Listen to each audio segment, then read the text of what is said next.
આગળના લેક્ચરની અંદર આપણે જોયું હતું કે જો કોઈ વિદ્યુતભાર ચુંબકીય ક્ષેત્રમાં ગતિ કરે તો આ ગતિ કરતા વિદ્યુતભાર પર એક પ્રકારનું ચુંબકીય બળ લાગે છે અને જે ચુંબકીય બળનું મૂલ્ય Fm q v cross b.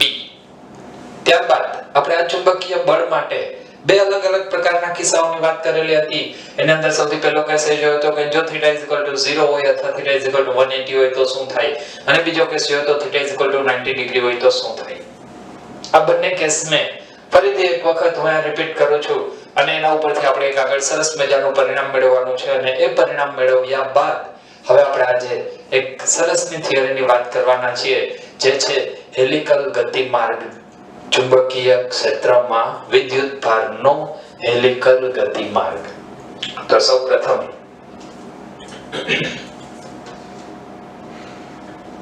ચુંબકીય ક્ષેત્રમાં વિદ્યુતભારનો હેલિકલ ગતિપથ અથવા ગતિમાર્ગ.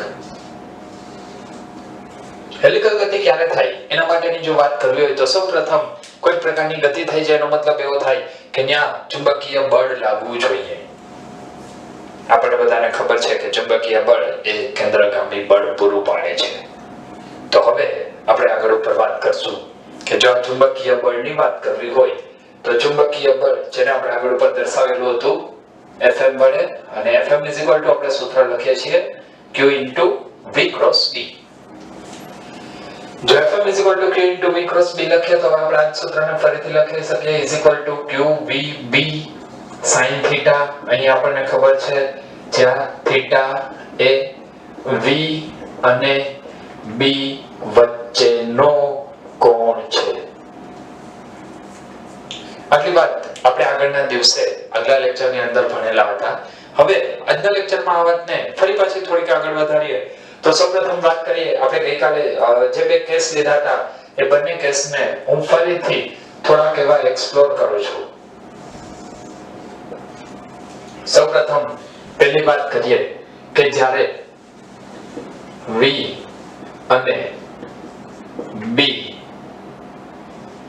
એકબીજાને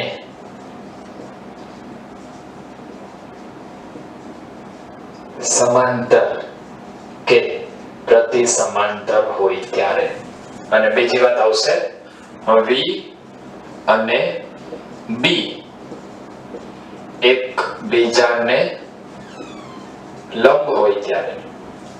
જો પેલા કેસની અંદર વાત કરીએ v અને b એકબીજાને સમાંતર કે પ્રતિ સમાંતર, આનો મતલબ આની અંદર ફરીથી આપણે બે સ્થિતિનો વિચાર કરવો પડશે. એક સમાંતર હોય ત્યારે અને બીજો આવશે પ્રતિ સમાંતર હોય ત્યારે. જો સમાંતર હોય તો આનો મતલબ એવો થાય કે ચુંબકીય ક્ષેત્ર અને વિદ્યુતભારની ગતિની દિશા બંને એક છે, અને પ્રતિ સમાંતર ચુંબકીય ક્ષેત્ર અને વિદ્યુતભારની ગતિની દિશા બંને પરસ્પર વિરુદ્ધ છે. ચલો ઝડપથી એક વખત આકૃતિ દ્વારા ફરી પાછું યાદ કરી લઈએ. દાખલા તરીકે આ એક ચુંબકીય ક્ષેત્ર b ની દિશા દર્શાવેલી છે. સમાંતર હશે તો વિદ્યુતભાર ચુંબકીય ક્ષેત્રની દિશામાં ગતિ કરે છે. આનો મતલબ ધારો કે આ એક કોઈ વિદ્યુતભાર q છે, આ એના વેગની દિશા થાય, એ સમાંતર થાય, અને જો આ વિદ્યુતભાર q ચુંબકીય ક્ષેત્રની વિરુદ્ધ દિશામાં ગતિ કરતો હોય તો આનો મતલબ કે આ એનું પ્રતિ સમાંતર કહેવાય. બંને કેસની અંદર ફરીથી એક વખત ખૂણો θ યાદ કરી લઈએ. અહીંયા આવશે સમાંતર તો θ બરાબર 0, અને અહીંયા આવશે પ્રતિ સમાંતર θ બરાબર 180. હવેની સ્થિતિ જો આપણે ચુંબકીય બળની વાત કરીએ તો આ બંને સ્થિતિની અંદર ચુંબકીય બળ માટે sin θ નું મૂલ્ય 0, sin 0 પણ 0 અને sin 180 પણ 0. એટલે કે આ બંને ઉપરથી આપણને હવે પરિણામ મળશે કે અહીં ચુંબકીય બળ શૂન્ય થાય છે. ચુંબકીય બળ શૂન્ય થયું. આની સાથે સાથે ફરીથી એક સરસ મજાનું વાક્ય, હવે હું એક નવું વાક્ય તમને આપું છું, અને એ છે કે જો v અને b એકબીજાને સમાંતર તો ચુંબકીય બળ શૂન્ય. આનો મતલબ ન્યૂટનની ગતિનો પ્રથમ નિયમ, જ્યાં સુધી કોઈ પણ પદાર્થ પર બાહ્ય બળ લાગતું નથી ત્યાં સુધી પદાર્થ સ્થિર હોય તો સ્થિર અને ગતિમાન હોય તો પોતાની મૂળભૂત ગતિની અવસ્થા જાળવી રાખે છે. મૂળભૂત અવસ્થા જાળવી રાખે એનો મતલબ પદાર્થ પર કોઈ વધારાનું ચુંબકીય બળ લાગતું નથી અને તે સુરેખ માર્ગ પર ગતિ ચાલુ રાખશે. આનો મતલબ કે જો થીટા બરાબર 0 એટલે કે જો v એ b ને સમાંતર હોય, જો વેગ એ ચુંબકીય ક્ષેત્રને સમાંતર હોય અને જો વેગ એ ચુંબકીય ક્ષેત્રને સમાંતર હોય તો આ ઘટક કેવી ગતિ કરાવે છે? તો એના માટે શું લખશું? તો આ ઘટક સુરેખ ગતિ કરાવશે કારણ કે ચુંબકીય બળ શૂન્ય. આનો મતલબ કે અહીં સુરેખ પથ પર ગતિ કરશે, ચુંબકીય ક્ષેત્રને સમાંતર રહીને ગતિ કરશે. હવે બીજી વાત કરીએ કે જો v અને b પરસ્પર લંબ હોય તો v અને b પરસ્પર લંબ, આનો મતલબ કંઈક એવો થાય. ચલો એક ફરી પાછું ઉદાહરણ લઈએ. દાખલા તરીકે અહીંયા હું વાત કરું છું ચુંબકીય ક્ષેત્ર. આપણે આગળના લેક્ચરની અંદર વાત કરેલી છે એ પ્રમાણે જો ચુંબકીય ક્ષેત્ર અંદર તરફ હોય તો તેને ક્રોસ વડે દર્શાવાય અને બહાર તરફ હોય તો તેને ડોટ વડે દર્શાવવામાં આવે છે. દાખલા તરીકે કોઈ એક વિદ્યુત ભાર કોઈ એક ક્ષણે આ બિંદુએ છે. અહીં આપણે ચુંબકીય ક્ષેત્ર અંદર તરફ દર્શાવેલું છે. આ એના વેગની દિશા છે કોઈ એક સમયે. ચલો અહીં આપણે ચેક કરીએ. ચુંબકીય ક્ષેત્ર અંદર તરફ, વેગ આ દિશામાં, બળ ઉપર તરફ, મતલબ આના ઉપર એક બળ આ દિશામાં લાગશે. આવશે પરિણામી બળની દિશા, જેને પરિણામે આ વિદ્યુતભાર સુરેખ માર્ગ પર ગતિ કરવાને બદલે નિયમિત વર્તુળાકાર માર્ગે ગતિ કરે. અને આવું એક સરસ મજાનું પરિણામ આપણે આગળના લેક્ચરની અંદર મેળવેલું હતું. તો જે દર્શાવે છે કે આ વિદ્યુતભાર નિયમિત વર્તુળાકાર માર્ગે ગતિ કરશે અને દરેક બિંદુએ જો આપણે ચેક કરીએ તો ત્યાં વેગની દિશા એ તેને દોરેલા સ્પર્શકની દિશામાં હોય અને બળની દિશા એ કેન્દ્ર તરફની હોય છે. તો આવશે કેન્દ્રગામી બળ, જેને પરિણામે નિયમિત વર્તુળાકાર માર્ગે ગતિ થાય છે.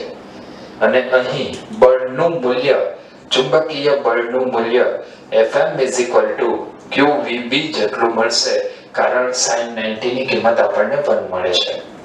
જો આ મૂલ્ય qvb જેટલું હોય તો ફરી પાછું એક સરસ મજાનું વાક્ય મળશે અને એ છે કે જો v અને b પરસ્પર લંબ હોય તો,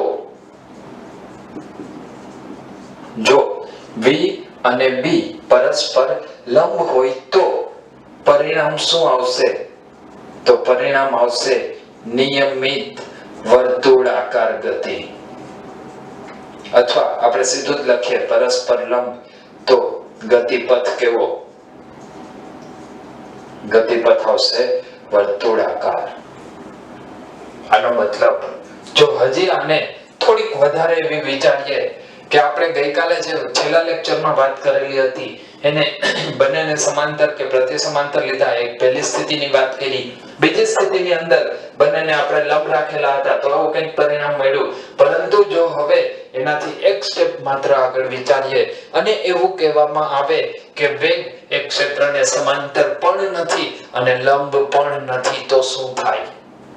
મતલબ વેગ એક ક્ષેત્ર સાથે કંઈક કોણ બનાવે છે અને જો એક ક્ષેત્ર સાથે કંઈક કોણ બનાવતું હોય તો હવેની ગતિ એ ખૂબ જ ઇન્ટરેસ્ટિંગ છે. એક સરસ મજાનું વિચારવા જેવું પરિણામ આપશે.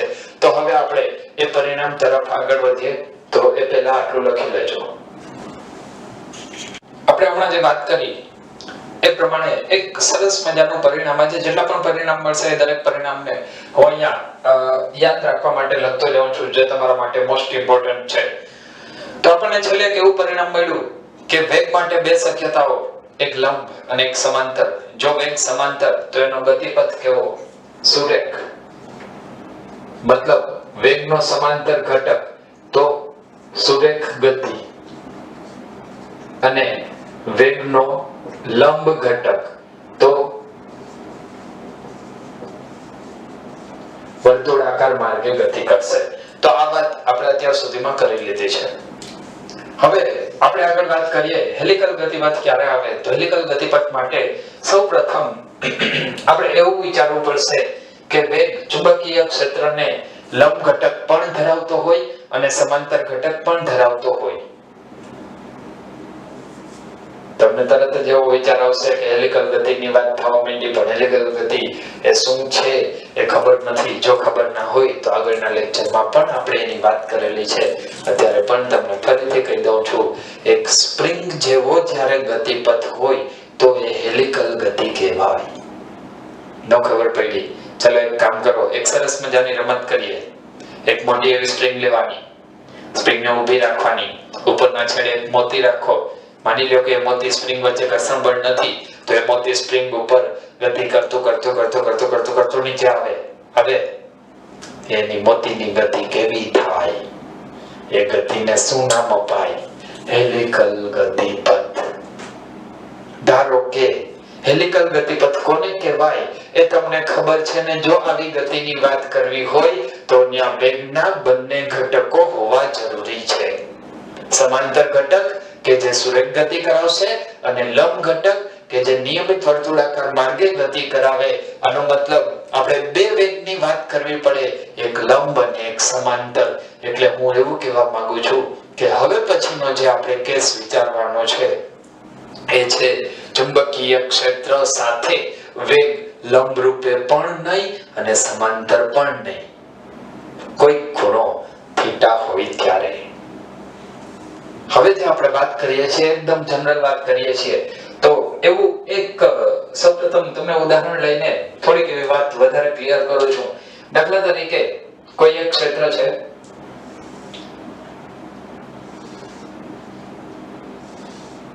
ક્ષેત્ર મતલબ આપણે અત્યારે વાત કરીએ છીએ ચુંબકીય ક્ષેત્ર B. તો કોઈ ચુંબકીય ક્ષેત્ર આ દિશામાં છે, ત્યારબાદ કોઈ એક વિદ્યુત ભારિત કણ v વેગથી ક્ષેત્ર સાથે કેટલા કોણે? થીટા કોણે. જો અહીંયા ધ્યાન રાખજો, હું જે દિશામાં દર્શાવું છું એ જ વસ્તુ સમજવા જેવી છે. અહીંયા ચુંબકીય ક્ષેત્ર x દિશામાં છે, વેગ x સાથે xy સમતલમાં થીટા કોણે છે. જો વેગ xy સમતલમાં x અક્ષ સાથે થીટા કોણે હોય તો પરિણામ શું મળે એની વાત કરવાની છે. અને એ પરિણામ માટે હવે આપણે લેવું પડશે ચુંબકીય ક્ષેત્રના બે ઘટકો આવશે. એ બે ઘટકની અંદર એક ઘટક ચુંબકીય ક્ષેત્રને સમાંતર મળશે, જેને હું v પેરેલલ v સમાંતર એવું નામ આપું છું. અને બીજો ઘટક ચુંબકીય ક્ષેત્રને લંબ મળશે, એને હું v નોર્મલ એવું નામ આપું છું. તો સૌપ્રથમ v સમાંતર એટલે કયો?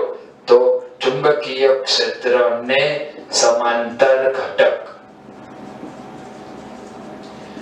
જો ચુંબકીય ક્ષેત્રને સમાંતર ઘટક હોય તો એ કેવી ગતિ કરાવે? સુરેખ ગતિ. મતલબ v સમાંતર ઘટક એટલે કયો ઘટક થશે? v cos θ.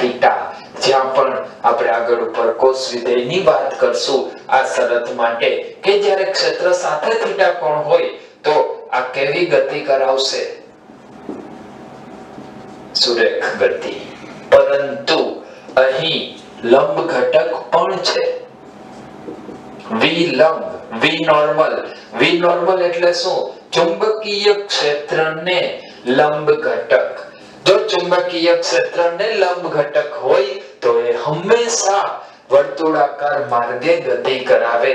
આનો મતલબ એવો થાય કે લંબ એ કયો ઘટક આવશે? x અક્ષ. મતલબ ચુંબકીય ક્ષેત્ર સાથે ખૂણો છે તો એના સિવાયનો ઘટક હંમેશા sin ઘટક થાય. તો v લંબ એ કેવી ગતિ કરાવે? વર્તુળાકાર ગતિ. જો આ બંનેને આપણે ભેગા કરીએ તો તો હવે હેલિકલ ગતિનું નિર્માણ થશે જેની આપણે અત્યારે વાત કરવાની છે. હવે બંને વેગ છે એવું હું વિચારી લઉં છું. સૌપ્રથમ આપણે વાત કરીએ લંબ ઘટકની. લંબ ઘટકને કારણે કયા પ્રકારની ગતિ થશે? નિયમિત વર્તુળાકાર માર્ગે ગતિ. ચલો એ ગતિને સૌપ્રથમ હું વિચારું છું લંબ ઘટકને કારણે. લંબ ઘટક માટે ચુંબકીય બળ લાગે ને ચુંબકીય બળનું સૂત્ર Fm q v cross b. તો હવે એના ઉપરથી આપણે ચુંબકીય બળનું દિશાની વાત કરશું. સૂત્ર છે Fm q v cross b અને અંગૂઠાની દિશા આવશે ચુંબકીય બળની દિશા. આ તમને બધાને ખબર હોવી જોઈએ. જ્યારે પણ સદિશ ગુણાકાર હોય ત્યારે હંમેશા પહેલી આંગળી એ પહેલા સદિશની દિશામાં અને બીજી આંગળી એ બીજા સદિશની દિશામાં અને અંગૂઠાની દિશા એ પરિણામી બળની દિશા આપે છે. આપણે સૂત્ર લખીએ છીએ Fm q v cross b અને અંગૂઠાની દિશા એ પરિણામી બળ મતલબ ચુંબકીય બળની દિશા આપે. ચલો અહીંયા ફરી પાછું એવી જ કંઈક વાત કરીએ. તો v cross b આ વેગ આ ચુંબકીય ક્ષેત્ર અંગૂઠો ક્યાં જશે? જમણો હાથ લેવાનો અંદર તરફ. અંદર તરફ એનો મતલબ કે આ v વેગથી આમ ગતિ કરતું હતું પણ હવે કઈ બાજુ જશે? અંદર તરફ બળ લાગ્યું એટલે ઈ જાતું હતું આમ. અંદર તરફ બળ લાગ્યું એટલે આ બાજુ જવાને બદલે થોડુંક આમ ટર્ન લેશે. હવે તો વાત થઈ, એક વખત શરૂઆત થઈ ગઈ. સીધો જાતો તો આમ વળ્યો, પાછો આ બિંદુએ સીધો જાતો તો ત્યાંથી આમ વળે, પાછો સીધો જાતો તો ત્યાંથી આમ વળશે, સીધો જાતો તો ત્યાંથી આમ વળે. મતલબ આ ગતિ આખી આખી કેવી થશે? વર્તુળાકાર ગતિ, જેની તો આપણે ઓલરેડી વાત કરી લીધી છે. એની સાથે સાથે એનો એક ઘટક એવો છે v cos θ કે જે ચુંબકીય ક્ષેત્રને સમાંતર છે. અને સમાંતર ઘટકની લાક્ષણિકતા શું? સુરેખ ગતિ કરાવવાની. હમણાં મેં તમને જે થોડી વાર પહેલા વાત કરેલી હતી કે v cross b, તો v cross b ઉપરથી અંદર તરફ બળ લાગ્યું એટલે આને ગતિની શરૂઆત ક્યાંથી કરી? દાખલા તરીકે અહીંયા છે, આ દિશામાં ચુંબકીય ક્ષેત્ર છે, તો અહીંથી એ આવી રીતે ગતિ કરશે નિયમિત વર્તુળાકાર માર્ગે. કેને કારણે? માત્ર લંબ ઘટકને કારણે. પરંતુ જો એમાં સમાંતર ઘટક પણ હાજર હોય તો એ અહીંયાથી ફરી પાછો એ જ બિંદુએ આવવાને બદલે અહીંયાથી ગતિ કરતો કરતો એક વર્તુળાકાર માર્ગ પૂરો થાય ત્યારે એ થોડોક આગળ આવશે. સમજાય છે વાત? જો સમાંતર ઘટક ના હોય તો નિયમિત વર્તુળાકાર માર્ગે ગતિ કરી અને પાછો ત્યાંનો ત્યાં જ આવે. જ્યારે સમાંતર ઘટક હોય તો નિયમિત વર્તુળાકાર માર્ગે ગતિ કરતો કરતો ફરીથી ત્યાં આવવાને બદલે થોડોક આગળ આવશે. અને હવેની ગતિ, અહીંયાથી ગતિની શરૂઆત થઈ. આ પહેલું ચક્ર પૂરું કર્યું, બીજું ચક્ર પૂરું કર્યું, ત્રીજું ચક્ર પૂરું કર્યું. આમ ગતિ કરતો કરતો સતત આગળ તરફ વધતો રહી ને આવી ગતિને કહેવાય હેલિકલ ગતિપથ. ચલો એમ નહીં, આપણે તો આકૃતિના સ્વરૂપમાં ઇન્ટરેસ્ટ છે. ચલો એક કામ કરી લઈએ. તો આ કેવા પ્રકારની ગતિ કરે? હેલિકલ ગતિ માર્ગ આવે. ક્લિયર છે આટલું? તો આ આપણે વાત કરી હેલિકલ ગતિ માર્ગ કેવો હોય. હવે આ હેલિકલ ગતિ માર્ગ માટે એક બે સરસ મજાના પરિણામ મેળવવા છે. એ પરિણામ મેળવીએ એની પહેલા હું તમને એક વાત યાદ કરાવી દઉં કે આપણે જે ગઈકાલે થોડાક સૂત્ર ભણેલા હતા એ સૂત્રને ફરી પાછા આપણે યાદ કરવા પડશે. એ સૂત્રને યાદ કરવા માટે આપણે શરૂઆત કરી હતી ચુંબકીય બળ અને કેન્દ્રગામી બળ બંને સમાન હોય. મતલબ આપણે લખતા હતા Fm Fc. ચુંબકીય બળ અને કેન્દ્રત્યાગી બળ બંને સમાન હોય તો Fm એટલે આપણે લખીએ છીએ qvb q v cross b. v cross b મતલબ θ બરાબર 90 sin 90 ની કિંમત 1. qvb mv²/r. એક એક v ભાગી ગયા, ત્રીજાનું સૂત્ર મળ્યું r mv/q b. આવું એક સૂત્ર આપણે સદીઓ પહેલા ભણેલા હતા જે તમને લોકોને યાદ હશે. ના યાદ હોય તો આગળના લેક્ચરમાં તમે જોઈ શકો છો. r mv/q * b. હવે આ ત્રિજ્યાનું સૂત્ર મળ્યું. જો આની અંદર મારે ત્રિજ્યા દર્શાવવી હોય તો કેવી રીતે દર્શાવવી? તો હવે તરત જ એક ફરીથી સમીકરણ લખવું પડશે કે ગતિપથની ત્રિજ્યા કેના માટે? હેલિકલ ગતિપથ માટે ગતિપથની ત્રિજ્યાનું સૂત્ર શું થાય? તો ગતિપથની ત્રિજ્યાનું સૂત્ર તો અહીંયા આપણે જે વેગ લેવો પડશે, કયો વેગ વર્તુળાકાર ગતિ કરાવે? તો વર્તુળાકાર ગતિ કયો ઘટક કરાવે? લંબ ઘટક. તો અહીંયા સૂત્ર શું લખવું પડે? r mv normal by q into b. v normal મતલબ sin ઘટક. તો અહીંયા v normal ની બદલે આવું પણ લખી શકીએ mv sin theta by q into b. ચલો કોઈ વાંધો નહીં. તમારા મગજમાં કૌંસમાં જો હોય તો આવું માત્ર કહેવાનું હોય તો તમારા મગજમાં એવો સવાલ દોડતો હશે, ઘણા એમ વિચારતા હશે કે મગજ હોય તો સવાલ દોડે ને. ધારો કે છે ચલો r mv sin theta by q into b. આ સૂત્ર ક્યાંથી આવ્યું? કહી દઉં, ટેક્સ્ટબુક ના પેજમાંથી. ઓકે, એવું નહીં, ચલો આ સૂત્ર સાબિત કરી દે. આ સૂત્ર આપણને બધાને ખબર છે, r mv by q into b.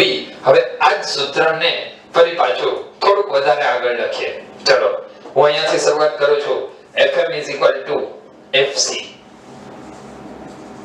જો fm fc હોય તો fm એટલે શું? q v b.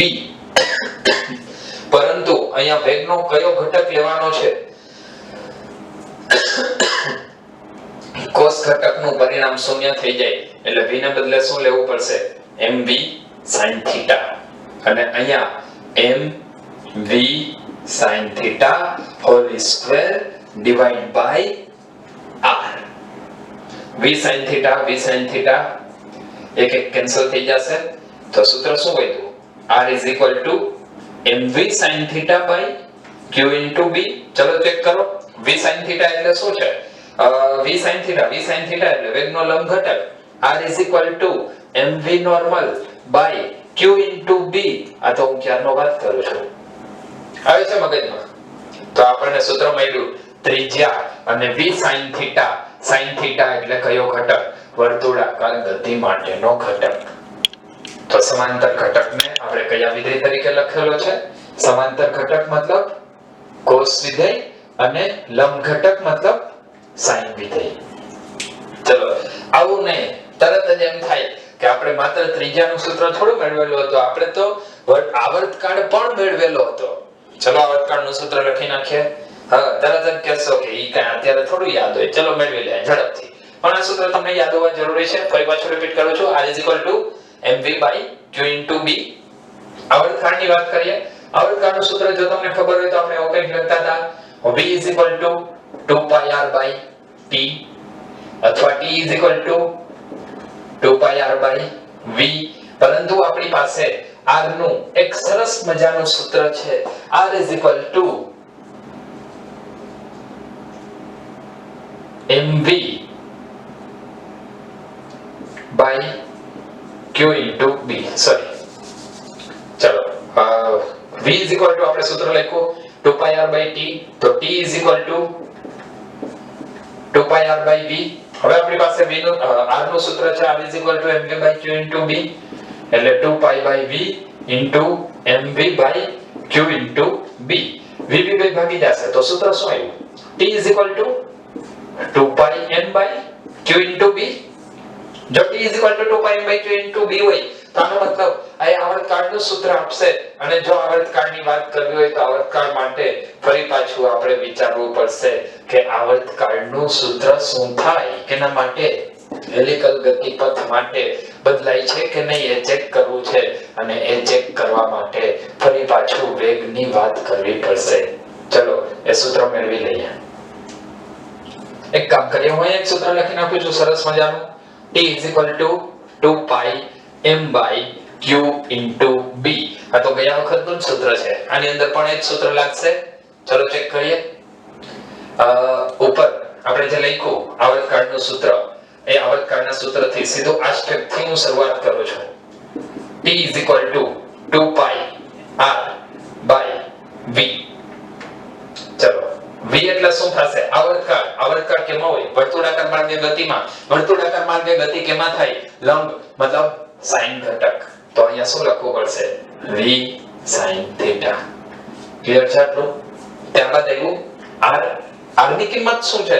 r ની કિંમત હવે આ ન મુકાય. હવે r ની કિંમત કઈ થાય? આપણે હમણાં સાબિત કરેલી છે. તો હું અહીંયા લખીશ mv sin θ divided by q into b. v sin θ બે ભાગી જશે. આવર્તકાળનું એક સરસ મજાનું સૂત્ર મળ્યું 2 pi m divided by q into p. આ શું બતાવે છે? ઉપરનું સૂત્ર જ ફરી પાછું મળ્યું. મતલબ હેલિકલ ગતિપથનો આવર્તકાળ અને આગલો આવર્તકાળ એમાં કોઈ પણ જાતનો ફેર પડતો નથી. હવે આ વાત કર્યા પછી એક સરસ મજાનું પરિણામ મેળવવાનું છે. મતલબ હજી એક સૂત્ર આપણે મેળવવાનું છે. એ સૂત્ર મેળવીએ એની પહેલા તમે લોકો આટલું લખી લેજો. અત્યાર સુધી આપણે વાત કરી એની અંદર ત્રિજ્યાનું સૂત્ર મેળવવું, આવર્તકાળનું સૂત્ર મેળવવું. હવે વાત કરવાની છે પેચ અંતર અથવા પિચ અંતર. બંને શબ્દ બોલાય છે, પેચ અને પિચ.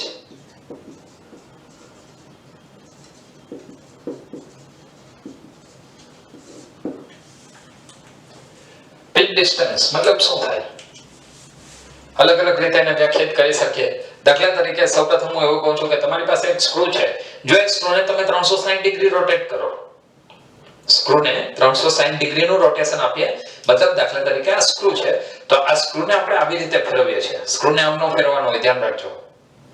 આ સ્ક્રૂ છે, આ એનો પોઈન્ટ છે, પાછળ એનું માથું હોય. તો અહીંયાથી તમે એને 360 ડિગ્રી રોટેટ કરો એટલે 360 ડિગ્રીના રોટેટ દરમિયાન કંઈક આગળ વધશે. જે એનું રેખીય સ્થાનાંતર થાય એનું પિચ ડિસ્ટન્સ કહેવાય. રેખીય સ્થાનાંતર કેટલું હોય તરત જ એ વાત આવે તો આપણે એવું કહી શકીએ હેલિકલ ગતિપથમાં આવા બે ક્રમિક બિંદુઓ વચ્ચેનું અંતર, આ અંતરને કહેવાય પિચ ડિસ્ટન્સ. આ અંતર શું બતાવે છે? એને જો બીજી રીતે વ્યાખ્યાયિત કરવું હોય તો એને વિજ્ઞાનની ભાષામાં એવી રીતે પણ કહી શકાય કે એક આવર્તન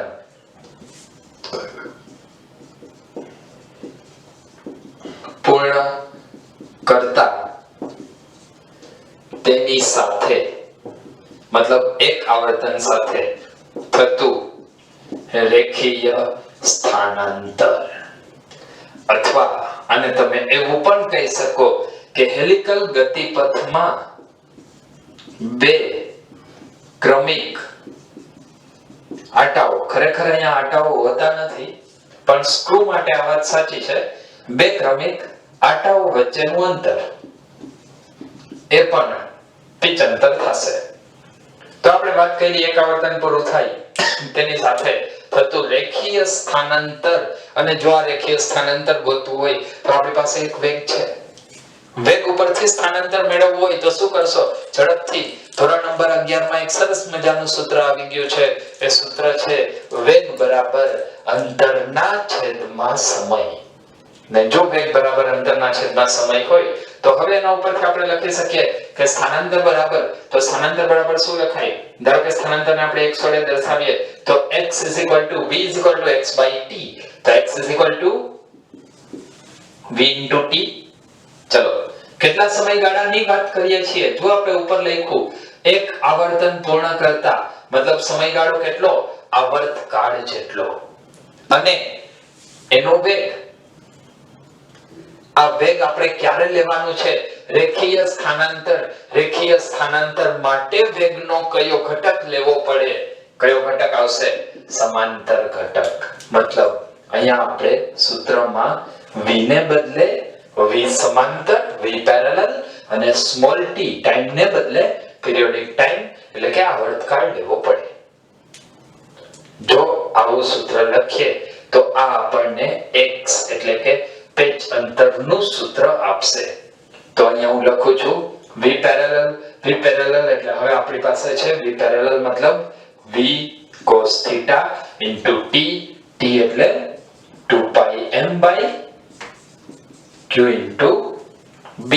તો અહીંયા સૂત્ર આવશે x is equal to 2 pi m v cos θ divided by q q into b. અથવા આને તમે v cos θ ને બદલે v પેરેલલ પણ લખી શકો. તો હવે આપણને સૂત્ર મળશે pitch distance.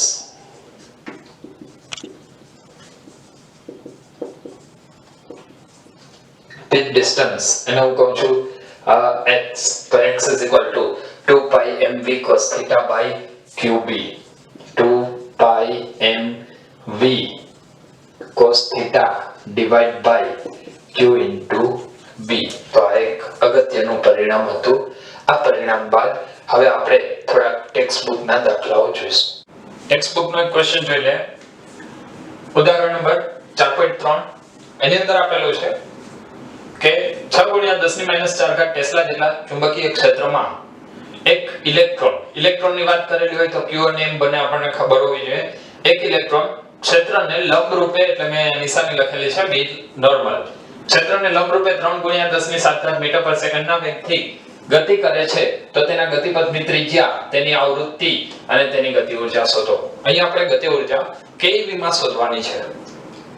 દાખલાની શરૂઆત કરીએ એની પહેલા કેટલીક વાત જે તમને ખબર હોવી જોઈએ. ઇલેક્ટ્રોન માટે વિદ્યુત ભારનું મૂલ્ય કેટલું હોય? 1.6 × 10⁻⁻19 કુલમ. ઇલેક્ટ્રોનનું દળ 9.1 × 10⁻31 કિલોગ્રામ. ઓકે, હવે આપણે વાત કરવાની છે સૌપ્રથમ તેની ગતિપથની ત્રિજ્યા. તો આપણે લખવું પડે ઇલેક્ટ્રોનની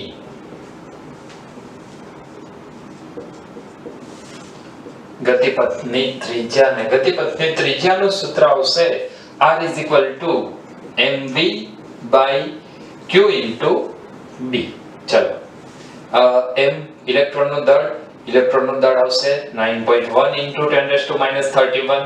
v વેગ આપણને આપેલો છે 3 × 10⁻7 divide by q 1.6 × 10⁻19 અને ચુંબકીય ક્ષેત્ર b 6 × 10⁻⁴. આટલી વસ્તુ આપણને આપેલી છે અને આ બધાનું જો આપણે સાદુરૂપ આપીએ તો એ જવાબ આવશે લગભગ 0.28 મીટર. અથવા આને લખવું હોય તો આવી રીતે પણ લખી શકાય 28 સેન્ટીમીટર. ચલો, તો આ સુધીનું ક્લિયર છે. આપણે માત્ર સૂત્રમાં કિંમત જ મૂકેલી છે. ત્યારબાદ બીજું ગોતવાનું કીધું છે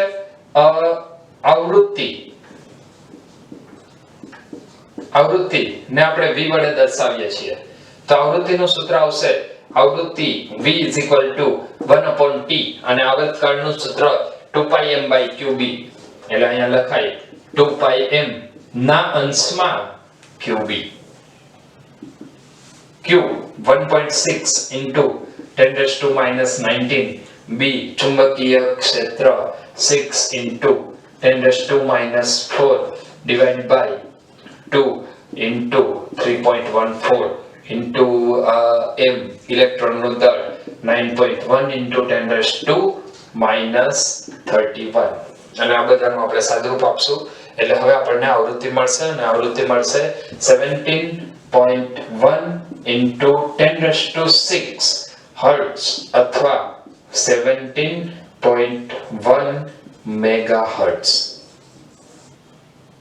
આપણને મળશે આવૃત્તિ. આવૃત્તિ મળ્યા બાદ હવે વાત કરવાની છે ત્રીજું ગતિ ઊર્જા. ગતિ ઊર્જા કેવી રીતે મળે? તો ગતિ ઊર્જા માટે હવે આપણી પાસે સૂત્ર છે ગતિ ઊર્જા k is equal to 1/2mv². ચલો, તો ગતિ ઊર્જાની વાત કરીએ. ત્રીજું ગોતવાનું છે એ છે ગતિ ઊર્જા. અને ગતિ ઊર્જાનું સૂત્ર આવશે k is equal to half mv² is equal to 1/2 m. અને v નું સૂત્ર આપણને આપેલું નથી. v નું સૂત્ર નથી આપ્યું તો v માટે ફરીથી આપણે એક સૂત્ર વિચારવું પડશે. ચલો, હું અહીંયા એક સૂત્ર લખી નાખું છું. તો સૂત્ર આવશે v is equal to વેગ બરાબર અંતરના છેદમાં સમય, અથવા લખાય v is equal to 2πr into v. તો આ સૂત્રનો આપણે અહીંયા ઉપયોગ કરશું m into 2πr into v મતલબ આવૃત્તિનો વર્ગ. તો હવે સૂત્ર મળશે બે બે કેન્સલ થઈ જશે, 2 નો વર્ગ 4, 4 ના છેદમાં 2 એટલે 2 pi square m r square v square. આ બધા પદની જો આપણે કિંમત મૂકીએ તો એ હું અહીંયા સીધો જવાબ લખી નાખું છું. આ બધાની ગણતરી કરો. m રકમમાં આપેલું છે, r ત્રીજા રકમમાં આપેલી છે અને v મતલબ એની આવૃત્તિ જે આપણે આગળ ઉપર શોધેલી છે, તો એના ઉપરથી ગતિ ઊર્જાનું મૂલ્ય મળશે. ગતિ ઊર્જા કે બરાબર 40.5 ગુણ્યા 10 ની -17 ઘાત જૂલ.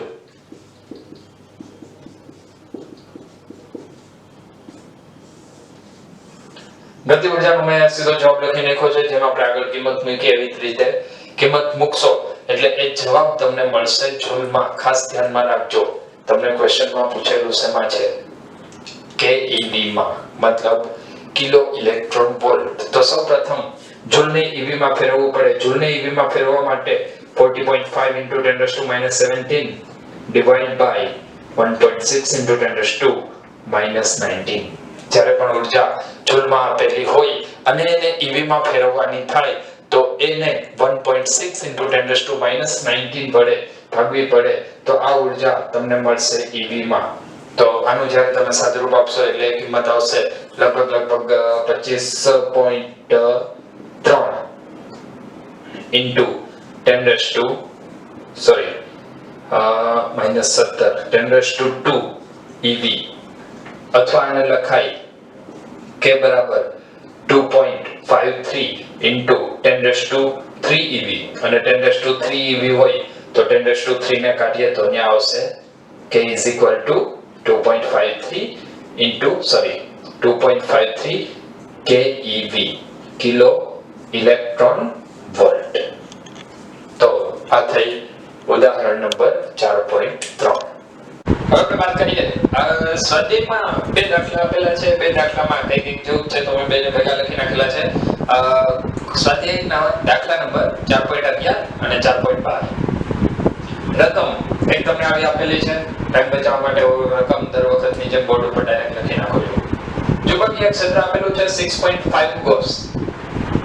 હવે આપણને યાદ હોવું જોઈએ, આપણે આગળના લેક્ચરની અંદર પણ વાત કરેલી છે કે 1 ગોસ = 10⁻⁻4 ટેસ્લા, અથવા 1 ટેસ્લા = 10⁻4 ગોસ. તો આને એકમ પદ્ધતિમાં લેવા માટે અહીંયા આપણે લખવું પડશે 6.5 * 10⁻⁻4 ટેસ્લા. આટલા ચુંબકીય ક્ષેત્રમાં ઇલેક્ટ્રોન લંબરૂપે આટલા વેગથી ગતિ કરે છે. લંબરૂપે આટલા વેગથી ગતિ કરે અને ઇલેક્ટ્રોનની વાત છે તો ઇલેક્ટ્રોન માટે દળ આવે 9.1 × 10⁻31 કિલોગ્રામ, અને બીજું એના ઉપરનો વિદ્યુત ભાર Q = 1.6 × 10⁻19 કુલમ. લંબરૂપે ગતિ કરે છે, વેગ તમને આપેલો છે, અને એવો સરસ મજાનો ક્વેશ્ચન પૂછેલો છે, શું આ ગતિપથ વર્તુળાકાર હશે? આવો ક્વેશ્ચન નો પૂછાય. આવું જાણવું હોય ને તો એક વખત લોઅર કેજી માં જઈને પૂછી લેવાય કે ચુંબકીય ક્ષેત્રને લંબરૂપે ઇલેક્ટ્રોન ગતિ કરે તો એનો ગતિપથ કેવો હોય? એ આમ ચડી ચડાવતા કે વર્તુળાકાર. ઓકે, એનું કારણ આપણને બધાને ખબર છે. શા માટે વર્તુળાકાર હોય? તો એના માટે આપણે શું કહેશું કે જ્યારે ઇલેક્ટ્રોન ચુંબકીય ક્ષેત્રને લંબરૂપે ગતિ કરે ત્યારે Q × V × B યાદ કરો. અંગૂઠાની દિશા એ બળની દિશામાં હોય અને સતત એને લંબરૂપે ગતિ કરે છે. મતલબ લંબ બળ લાગે તો એની ગતિ વર્તુળાકાર થશે. તો આ થોડોક ડિસ્ક્રિપ્ટિવ ટાઈપનો ક્વેશ્ચન છે. એવા ક્વેશ્ચનના અહીંયા હું જાજો ટાઈમ લેતો નથી. તો વર્તુળાકાર ગતિ જશે એ વાત ફાઇનલ છે. ત્યારબાદ વર્તુળાકાર ગતિપથની ત્રિજ્યા માટે આપણી પાસે સૂત્ર છે R = mv / Q × B. જો R = mv / Q × B હોય તો દળ 9.1 × 10⁻31. ત્યારબાદ એનો વેગ રકમમાં આપેલો છે 4.1 × 10⁻6 / Q 1.6 × 10⁻19 and B 6.5 × 10⁻4 ટેસ્લા. જેના ઉપરથી આપણે ગણતરી કરીએ તો એનું મૂલ્ય આવશે 4.2 × 10⁻2 મીટર, અથવા આને આવી રીતે પણ 4.2 સેન્ટીમીટર. ચલો એવું નહીં, જો તમને એવું કીધેલું હોય કે આની આવૃત્તિ કેટલી થાય તો આવૃત્તિ ગોતવા માટે આપણી પાસે એક સરસ મજાનું સૂત્ર છે અને એ સૂત્ર છે v = 1/t અને t બરાબર 2πm/qb. આનો મતલબ v = 2πm ના અંશમાં q * b. હવે બધાની કિંમત મૂકી દે. ચલો ઝડપથી કિંમત મૂકાવો. q 1.6 × 10⁻⁹ b 6.5 × 10⁻⁴ divided by 2 pi 3.14 and m 9.1 × 10⁻31. આ બધાની આપણે કિંમત મૂકશું એટલે આપણને જવાબ આવશે આવૃત્તિ v = 18.18 ચલો લખી નાખીએ મેગાહર્ટ્ઝ 10⁶ હર્ટ્ઝ. ચલો v = 18.18 મેગાહર્ટ્ઝ. ત્યારબાદ તમને એક ક્વેશ્ચન હજી એવો પૂછેલો છે કે વેગ એ ઇલેક્ટ્રોનની આવૃત્તિ એ ઇલેક્ટ્રોનની ઝડપ ઉપર આધારિત છે કે નહીં? તો શું કહેશો? આવૃત્તિનું સૂત્ર જુઓ. આવૃત્તિના સૂત્રમાં કે ઝડપ છે નથી, તો એ શું લખાય? ઝડપ ઉપર આધારિત નથી છે, આધાર રાખતો નથી. ટેક્સ્ટબુકના દાખલા ઉપર હવે થોડાક એડવાન્સ લેવલના ક્વેશ્ચન જોઈએ. સૌપ્રથમ એક ઇઝી ક્વેશ્ચન થી શરૂઆત કરીએ. અહીંયા તમને આપેલું છે કે ચુંબકીય ક્ષેત્ર B આકૃતિમાં દર્શાવ્યા પ્રમાણેની દિશામાં છે તથા વિદ્યુતભારિત કણને આપણે વ્યાખ્યાયિત કરી દઈએ છીએ. તેના પરનો વિદ્યુતભાર Q અને તેનું દળ m છે. આ વિદ્યુતભારિત કણ ચુંબકીય ક્ષેત્ર સાથે 30 ડિગ્રીના કોણે ગતિ કરે છે. તો તેના ગતિપથની ત્રિજ્યા, તેનો આવર્તકાળ, આવૃત્તિ અને પેચ ડિસ્ટન્સ શોધો. આપણે જેમ આગળ સૂત્ર મેળવેલા છે તો આ ક્વેશ્ચનની અંદર લગભગ ડાયરેક્ટ સૂત્ર જ આવશે. સૌપ્રથમ વાત કરીએ તેની ત્રિજ્યાની. તો ત્રિજ્યા માટે આપણી પાસે સૂત્ર છે r = mv sin θ / q * b. sin θ sin 30 means 1/2. તો અહીંયા r નો જવાબ આવશે mv/2qb. નેક્સ્ટ બીજું પૂછેલું છે t મતલબ આવર્તકાળ, પિરિયોડિક ટાઈમ.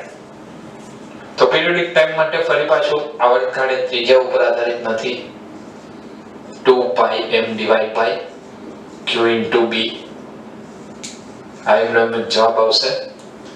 હવે આવૃત્તિ માટે આવૃત્તિની વાત કરીએ તો આવૃત્તિ એટલે 1/માં આવર્તકાળ. v = 1/t મતલબ 2πm ના અંશમાં qb. અને પેચ ડિસ્ટન્સ x માટે x = 2πm v cos θ divided by q * b. cos 30 √3/2 બે ભાગી જશે એટલે આવશે √3πmv divided by q * b. આ તમને x નું મૂલ્ય મળ્યું. હવે આના ઉપરથી ફરીથી એક ક્વેશ્ચન તમને હોમવર્કમાં આપું છું. દાખલા તરીકે તમને એવું કીધું હોય કે આ વિદ્યુતભાર પ્રોટોન છે, મતલબ પ્રોટોન માટે ગણતરી બહુ સિમ્પલ છે એટલે તમે તમારી મેળે કરી શકશો. માની લે કે વેગ સપોઝ 2 × 10⁻³ મીટર/સેકન્ડ નો છે. હવે જો પ્રોટોનની વાત કરીએ તો પ્રોટોન માટે m એટલે કે દળ આપણને ખબર છે. ત્યારબાદ પ્રોટોન ઉપરનો વિદ્યુતભાર સ્મોલ e જેટલો હોય તો એ પણ આપણને ખબર છે અને બાકીની બધી વસ્તુ તમને આપેલી છે. તો આના ઉપરથી ફરીથી આપણને આ બધા જ પેરામીટર, બધા જ પરિબળો મળી જશે. તો આના પછી હવે ફરીથી વાત કરીએ એક સરસ મજાનો નવો ક્વેશ્ચન. હવે સરસ મજાના કેટલાક એક જેવી જ રકમના દાખલાઓ આપણે ગણવાના છે. તો એ ક્વેશ્ચનમાં થોડું એવું ધ્યાનથી સમજવું પડશે, ત્યારબાદ આપણે એ દાખલાના સોલ્યુશન તરફ આગળ વધશું. સૌપ્રથમ તમને રકમ આપેલી છે એક વિદ્યુતભારિત કણ Q, મતલબ વિદ્યુતભાર Q, દળ M એ v1i v2j વેગથી, મતલબ વેગ તમને આપેલો છે b0i જેટલા ચુંબકીય ક્ષેત્રમાં, એટલે ચુંબકીય ક્ષેત્ર આપેલું છે, વેગ આપેલો છે ઘટકના સ્વરૂપમાં, ગતિ કરે છે તો તેનો ગતિપથ, ગતિપથ મતલબ કેવા આકારનો છે એ કહેવાનું છે. ત્યારબાદ r, t અને પિચ અંતર શોધો. ચલો સૌપ્રથમ આપણે ફરીથી એક વખત યાદ કરી લઈએ. વેગને સમાંતર ઘટક સુરેખ પથ પર ગતિ કરવા માટે જવાબદાર છે, જે કોસ વિધેય આપણે લઈએ છીએ કારણ કે આપણે ખૂણો લીધો છે ચુંબકીય ક્ષેત્ર સાથેનો. જ્યારે લંબ ઘટક વર્તુળાકાર ગતિ માટે જવાબદાર છે. જો અહીં આપણે વાત કરીએ તો ચુંબકીય ક્ષેત્ર હું સૌપ્રથમ દર્શાવું છું. રકમમાં આપેલું છે ચુંબકીય ક્ષેત્ર B0I. B0I મતલબ ચુંબકીય ક્ષેત્ર કઈ દિશામાં થાય? I એટલે x અક્ષ ઉપર. માની લે કે આ ચુંબકીય ક્ષેત્ર B છે. ચુંબકીય ક્ષેત્રની દિશા છે x અક્ષની દિશામાં અને તેનું મૂલ્ય છે B0 જેટલું. ચલો સૌપ્રથમ આ વાત બધાને ક્લિયર હોવી જોઈએ. ફરીથી રિપીટ કરું છું. વેગ ઘટકોના સ્વરૂપમાં આપેલો છે, ચુંબકીય ક્ષેત્ર પણ ઘટકના સ્વરૂપમાં આપેલું છે. ચુંબકીય ક્ષેત્ર x અક્ષની દિશામાં છે. વેગના બે ઘટક આપેલા છે, એક x અક્ષની દિશાનો અને એક y અક્ષની દિશાનો. તો હવે વેગના બે ઘટક હું વિચારું છું. દાખલા તરીકે અહીંયા કોઈ કણ છે તો વેગના બે ઘટક આપણે આવી રીતે વિચારી શકીએ. સૌથી પહેલો ઘટક આવશે v1 કઈ દિશામાં? ચુંબકીય ક્ષેત્રની દિશામાં. અને v2 કઈ દિશામાં આવશે? ક્ષેત્રને લંબ દિશામાં. આનો મતલબ કે આના ઉપરથી આપણને અગત્યનું પરિણામ મળશે કે જો લંબ ઘટક હોય તો એ વર્તુળાકાર માર્ગે ગતિ કરાવે, અને વર્તુળાકાર માર્ગે ગતિ કરવા માટે જવાબદાર ઘટક કયો આવશે? v2. મતલબ જે પણ નિયમિત વર્તુળાકાર માર્ગે ગતિ થવાની છે એ ગતિ માટેનો જવાબદાર ઘટક v2. જ્યારે સમાંતર ઘટક પણ હાજર છે, સમાંતર ઘટક એને રેખીય ગતિ કરાવશે, જ્યારે લંબ ઘટક નિયમિત વર્તુળાકાર માર્ગે ગતિ કરાવે. જો આપણે જમણા હાથનો નિયમ લગાડીએ તો તેના પરથી આપણને તેની ગતિની દિશા પણ જાણવા મળે. સૂત્ર છે F q v cross b. ચલો નિયમ લગાડીએ. જમણા હાથની પહેલી આંગળી વેગ v ની દિશામાં, ત્યારબાદ જમણા હાથની બીજી આંગળી ચુંબકીય ક્ષેત્રની દિશામાં. ચુંબકીય ક્ષેત્રની દિશા કઈ છે? તો x તરફ. તો અંગૂઠો કઈ તરફ જશે? અંદર તરફ. આ અંગૂઠો અંદર તરફ જશે એનો મતલબ કઈ કેવો થાય કે આ કણ પર, કણને જવું છે ઉપર તરફ, પણ બળ અંદર લાગ્યું એટલે ઉપર જવાને બદલે થોડુંક એવું ઇન્ક્લાઇન થશે. ઉપર જવું તો ઉપર જવાને બદલે થોડુંક એવું ઇન્ક્લાઇન થાય, મતલબ એની ગતિની દિશા બદલશે. એટલે આ બિંદુએથી આ કણ નિયમિત વર્તુળાકાર માર્ગે ગતિ ચાલુ કરશે. જો એ નિયમિત વર્તુળાકાર માર્ગે ગતિ ચાલુ કરતું હોય તો ત્યાં કયા ઘટકને કારણે આવશે? v2 ને કારણે. અહીંથી અંદર જશે, ફરી પાછું બહાર આવ્યું, ફરી પાછું અંદર ગયું, ફરી પાછું બહાર આવ્યું. આવી ગતિ સતત ચાલુ રાખશે. ચલો તો આટલું બધાને ક્લિયર હોવું જોઈએ. તો સૌપ્રથમ વાત આવશે આ કણનો ગતિપથ કેવો હશે? કેવો આવશે ગતિપથ? હેલિકલ, જેની આપણે આજે વાત કરીએ છીએ. તો સૌપ્રથમ જવાબ આવશે ગતિપથ હેલિકલ છે. ત્યારબાદ તેની ત્રિજ્યા ગોતવાની છે. ત્રિજ્યા ગોતવા માટે આપણે જેમ વાત કરેલી છે કે ત્રિજ્યા, તો ત્રિજ્યા માટે આપણે શું લખીએ છીએ? સાઇન ઘટક. સાઇન ઘટક મતલબ શું? વેગનો લંબ ઘટક. કેને લંબ? ચુંબકીય ક્ષેત્રને લંબ ઘટક. તો ત્રિજ્યા માટે સૂત્ર આવશે m v sin θ ને બદલે વર્તુળાકાર ગતિ માટે લંબ ઘટક જવાબદાર છે, તો હું અહીંયા m v sin θ ને બદલે m v perpendicular લખું છું divide by q into b. હવે લંબ ઘટક મતલબ ચુંબકીય ક્ષેત્રનો લંબ ઘટક, તો ચુંબકીય ક્ષેત્ર x અક્ષ ઉપર છે તો એનો લંબ ઘટક મતલબ x ને લંબ, તો x ને લંબ ઘટક કયો થશે? v2.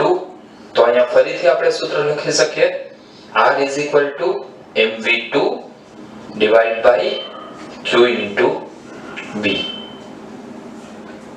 તો સૌપ્રથમ આટલી વાત તમને ક્લિયર હોવી જોઈએ.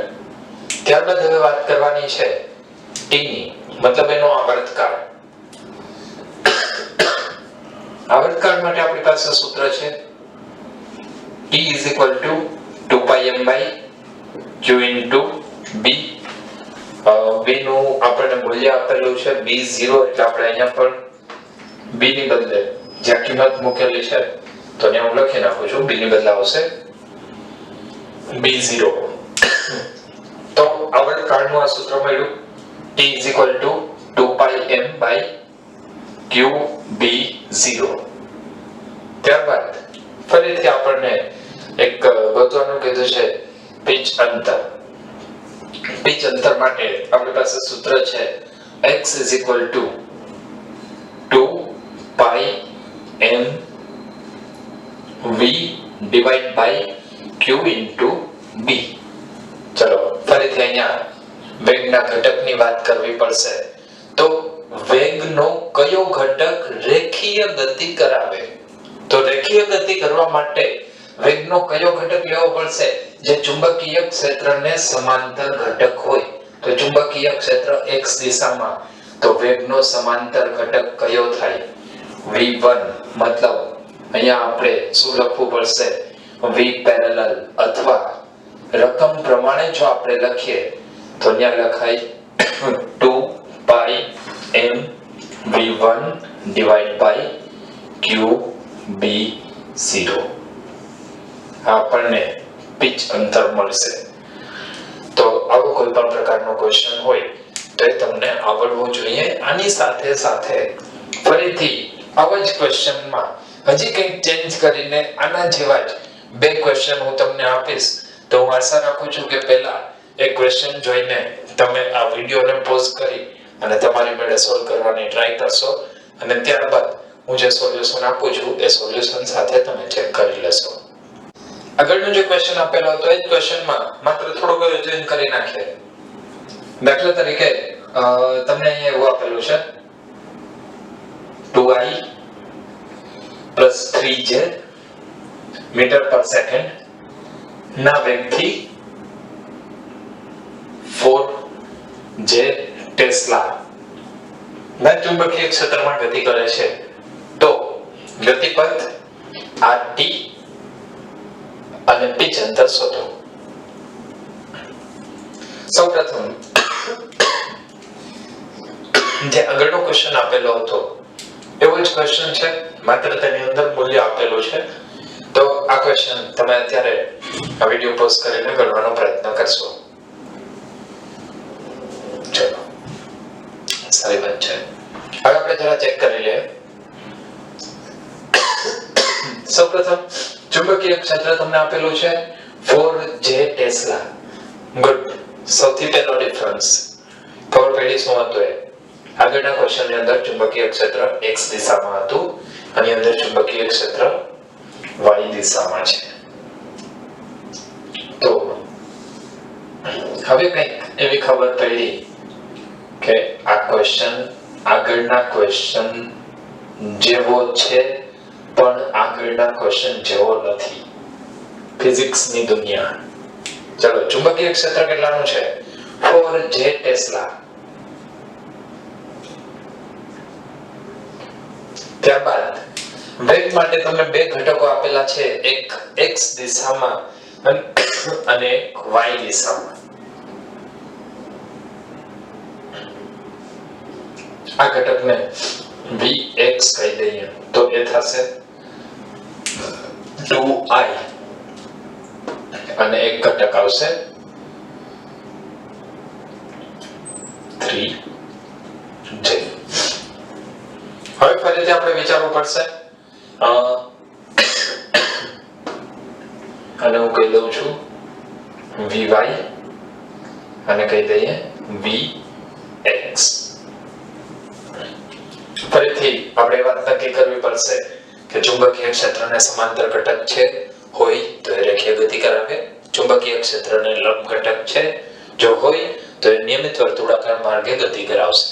તો અહીંયા વેગના બે ઘટકો આપેલા છે, એ બે ઘટકોમાંથી એક ઘટક મતલબ y ઘટક ક્ષેત્રને સમાંતર છે. તો આનો અર્થ એવો થાય ક્ષેત્રને સમાંતર છે એટલે વિદ્યુતભાર રેખીય ગતિ કરશે. જો ક્ષેત્રને લંબ ઘટક પણ હોય તો એ હેલિકલ ગતિ કરે.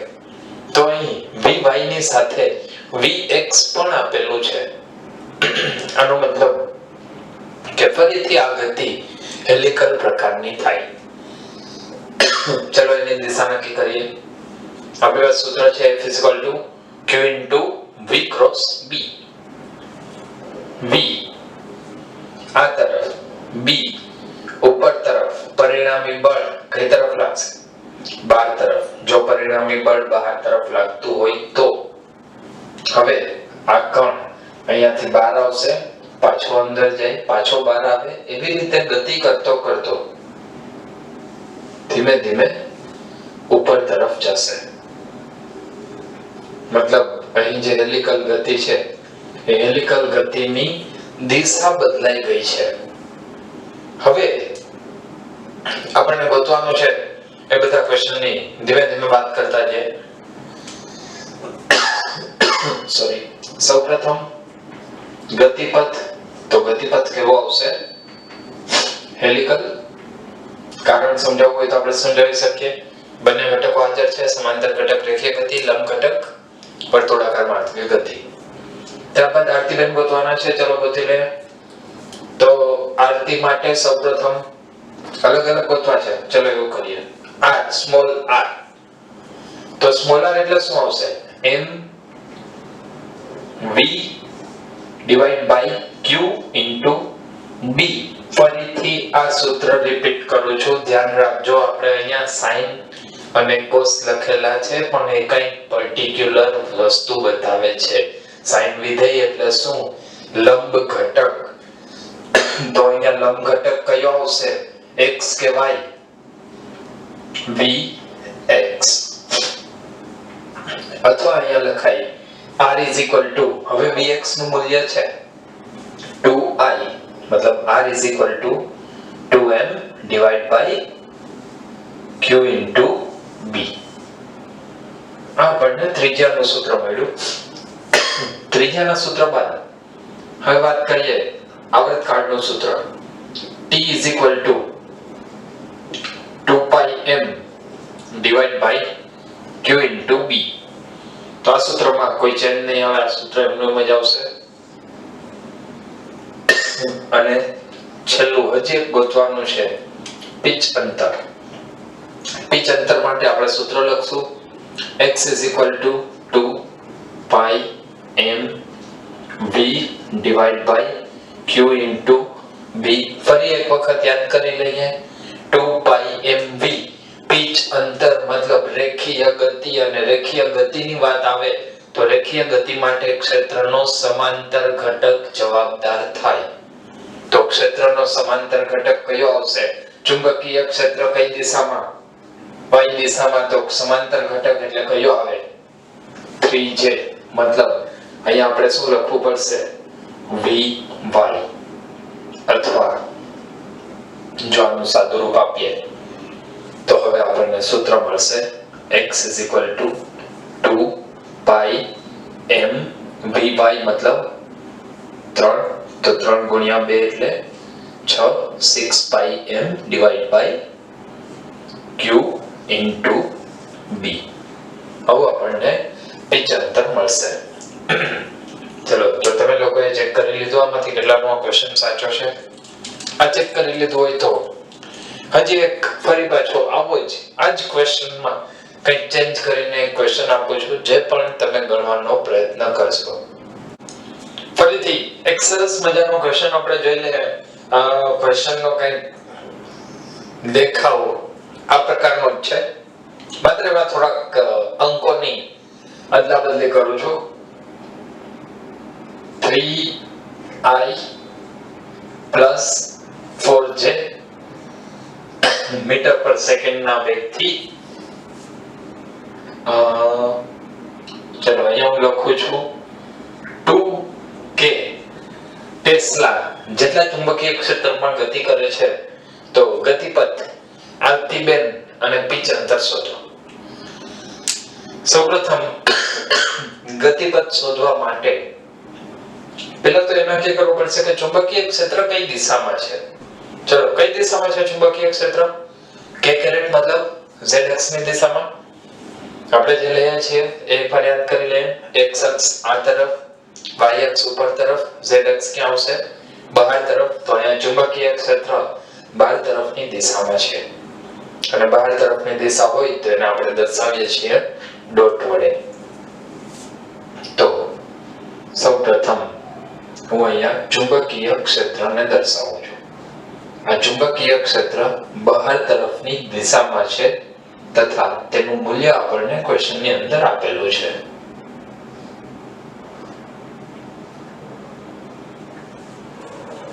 હવે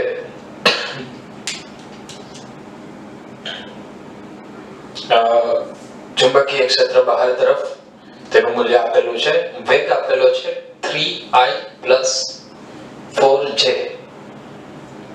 એક સરસ મજાની વાત અહીંયા કરેલી છે આ ક્વેશ્ચનની અંદર, ના દેખાય એવી. 3i + 4j. માની લે કે અહીંયા કોઈ એક કણ છે. આ કણને બે ઘટકો છે. એક આ તરફની દિશામાંનો ઘટક 3i મીટર પર સેકન્ડ અને બીજો એક આ તરફની દિશામાંનો ઘટક 4j મીટર પર સેકન્ડ. વેગના બે ઘટકો છે. ચલો સૌપ્રથમ તો આપણે કહેવું પડશે કે આનો ગતિપથ કેવા આકારનો છે. ચલો બોલો ગતિપથ કેવા આકારનો હશે? હેલિકલ. ચાલો એક વાર ચેક કરી લઈએ. આપણે હમણાં જ વાત કરી એમ સમાંતર ઘટક કેના માટે જવાબદાર છે? સુરેખ ગતિ માટે. અને લંબ ઘટક વર્તુળાકાર ગતિ માટે જવાબદાર છે. આનો મતલબ એવો થાય કે જો લંબ ઘટક હોય તો વર્તુળાકાર ગતિ થાય, જો સમાંતર ઘટક હોય તો રેખીય ગતિ થાય અને બંને ઘટક હોય તો હેલિકલ ગતિ આવશે. ચુંબકીય ક્ષેત્ર કઈ દિશામાં છે? z અક્ષની દિશામાં. વેગ ઘટકના સ્વરૂપમાં આપેલું છે પણ કયા કયા ઘટકો છે? x અને y.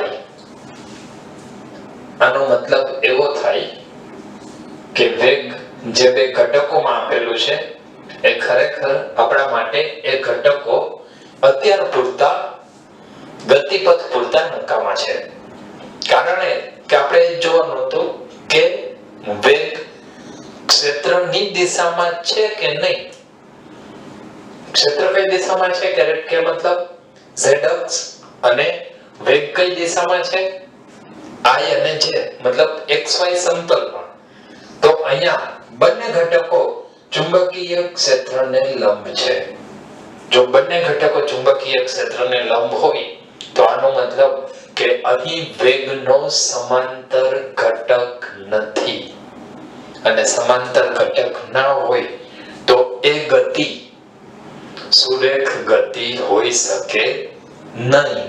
મતલબ માત્ર કેવી ગતિ થશે? વર્તુળાકાર ગતિ.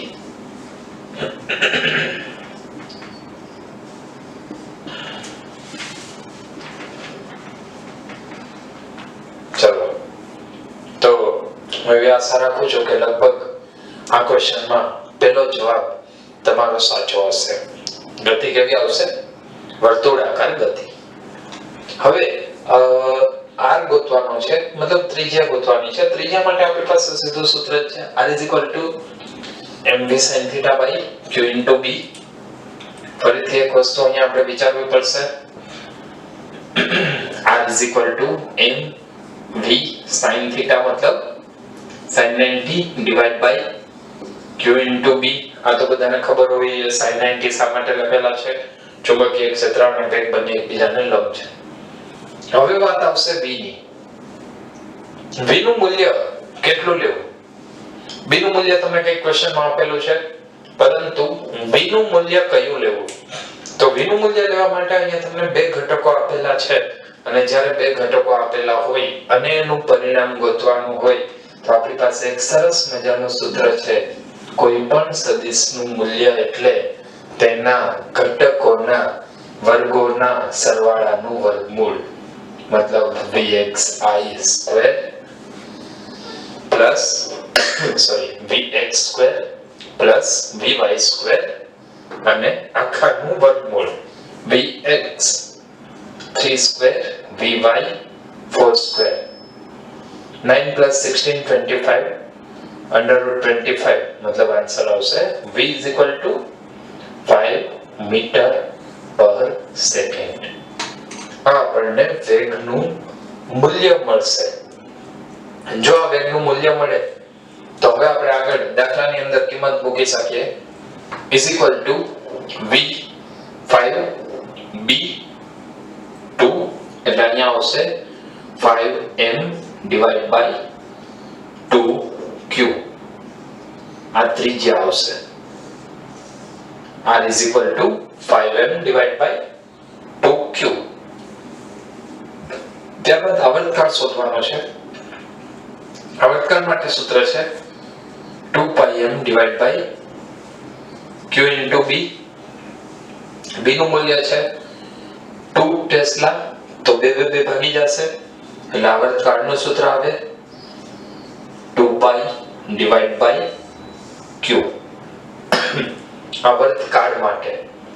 અને આવર્તકાળ બાદ પિચ અંતર, પિચ ડિસ્ટન્સ માટે ફરી પાછું સૂત્ર આવશે x is equal to 2π m v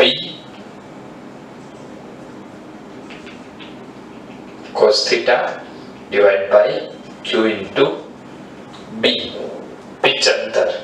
ચલો પિચ અંતર માટે ખૂણો કેટલાનો આવશે? કેટલાનો છે ખૂણો? 90. અને અહીંયા જો તમે 90 નું મૂલ્ય મૂકો તો x નું મૂલ્ય શું આવે છે? 0. x નું મૂલ્ય 0 આવે છે. શું બતાવે છે કે આપણે જે ગતિપથ વિચારીને આ ભાગ ગણીએ છીએ એ ગતિપથ હકીકતમાં છે જ નહીં. જે આપણે પહેલા જ વાત કરી દીધી છે કે આ ગતિપથ કયા આકારનો છે? વર્તુળાકાર. અને વર્તુળાકાર હોય તો એમાં પિચ ડિસ્ટન્સ ગોતવાનો કોઈ મતલબ નથી. ચલો આ સુધીનું ક્લિયર છે બધાને?